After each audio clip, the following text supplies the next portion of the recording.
Hey, you're in the garden with Keith Ramsey. This morning we're talking about pollinator plants. Pollinator plants are a hot topic these days. We're having serious issues with honeybees and pollinator plants. But during the dearth in North Carolina, which is after the big nectar flow in the spring, most of the honeybees get their nectar from tulip poplars.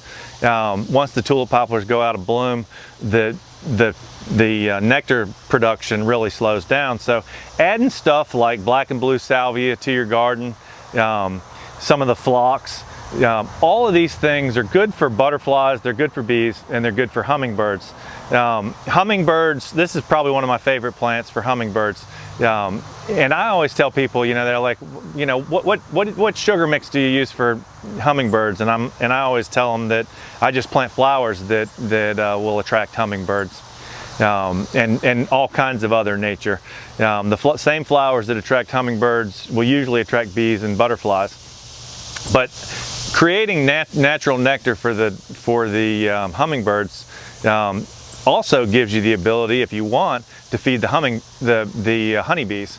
You can take a 1-to-1 weight water mix, so 8 pounds of sugar to a gallon of water, mix it up, put it in a pan, in a large bucket or pan in your yard, and fill it with pine straw so the bees don't drown in it. And bring the kids out. It's fascinating to watch. Thousands of bees will show up, and they'll harvest that sugar. And during the summertime, they probably need it more than the hummingbirds do. And the hummingbirds, especially if you're adding pollinators to the garden. Autumn joy is a great one. It's just coming into bloom now. There's a few more pollinators that are native in North Carolina that bloom in the fall. Goldenrod is a really good one. I don't have one on the cart. This Agastache, one acre of Agastache will support about 100 hives. So it's a phenomenal pollinator plant, or good for the bees. Besides the autumn joy, we've got Thunderhead, which is a little bit changed in color but similar flower. Sedums that, both of those will tolerate severe drought. Great butterfly plant, Yarrow New Age White.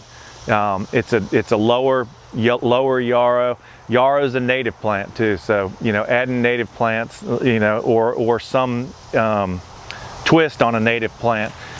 Phlox is a native plant. Echinachea is a native plant. So adding that kind of stuff to the garden.